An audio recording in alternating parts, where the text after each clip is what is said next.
A umidade relativa, representada pela letra φ, é a razão entre o número de mols da água no ar pelo número máximo possível de mols da água no ar. Portanto, o meu φ vai ser a razão entre o número de mols da água, que eu vou representar por V, número de mols de vapor d'água, pelo número máximo de mols de água na mistura. Se eu dividir isso tudo pelo número de mols total da mistura, eu tenho aqui o número de mols da água, do vapor d'água, pelo número de mols da mistura, pelo número de mols máximo, dividido pelo número de mols da mistura. Isso aqui vai me dar a fração molar Y do vapor d'água pela fração molar máxima possível na mistura. Portanto, a minha umidade relativa pode ser calculada pela fração molar da água pela fração máxima da água.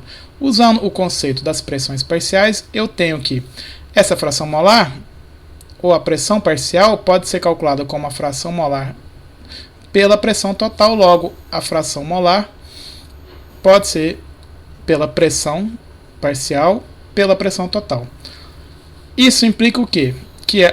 Eu tenho, então, a umidade relativa em função das pressões. A pressão da água pela máxima pressão da água na minha mistura, que é a pressão de saturação. Então, a umidade relativa pode ser calculada pela pressão parcial do vapor d'água, pela pressão de saturação da água na temperatura que eu estou avaliando. Um exemplo, se eu tenho, então, o ar com a temperatura de 30 graus Celsius, com umidade relativa de 70%, qual que é a pressão da água ou do vapor d'água nessas condições? Bom, para 30 graus Celsius, olhando na tabela, eu tenho que a pressão de saturação é de 4,246, portanto, a minha pressão do vapor d'água vai ser a umidade relativa vezes a pressão de saturação. Então vai ser 70% de 4,246, que vai dar 2,9722 kPa. A umidade relativa relaciona então aqui o ar seco, é o ar que não tem nada de água, portanto a umidade relativa é de 0%.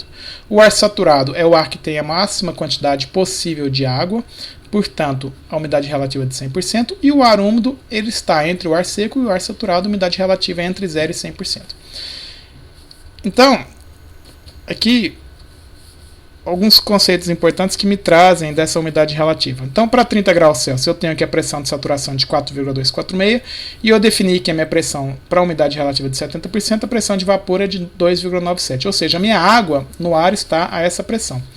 Onde que isso vai estar no meu domo aqui do vapor? Se eu pego aqui no domo, vamos pegar essa curva aqui, eu vou chamar que essa curva aqui vai ser a pressão para a pressão de saturação, 4,246. Essa aqui é a minha pressão de saturação de 4,246. Então essa aqui 4,246 para a temperatura de 30 graus Celsius. Mas eu acabei de calcular para a umidade de 70%, a minha pressão é menor, não é? 2,9. Então essa é uma curva de pressão menor aqui, vai estar aqui embaixo aqui.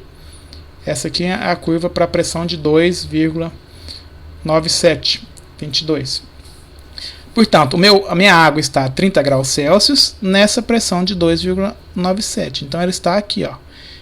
O que é isso aqui? Isso aqui é vapor superaquecido. Portanto, a água, vapor superaquecido. Portanto, a água está na atmosfera na condição de vapor superaquecido. E, além disso, eu posso considerar ela como gás ideal. Veja só. Para essa condição, vamos pegar para 30 graus Celsius, qual que seria a máxima pressão da água possível? Vai ser a pressão de saturação, que é o próprio 4,246. Se eu pego no diagrama de compressibilidade, a pressão crítica é de 22,12 MPa, então a minha pressão reduzida é de 0,00019. E a minha temperatura reduzida de 0,47. Onde que está isso aqui no diagrama de compressibilidade? Bom, se vocês olharem aqui, na minha pressão reduzida, ela começa em 0,01. Portanto, a minha pressão reduzida está bem aqui no começo, aqui, o que me leva a um Z, um fator de compressibilidade de 1. Portanto, eu posso aproximar a água como gás ideal em processo de refrigeração com aproximação muito boa. E é o que a gente vai usar para fazer as contas e definir a umidade absoluta na próxima aula.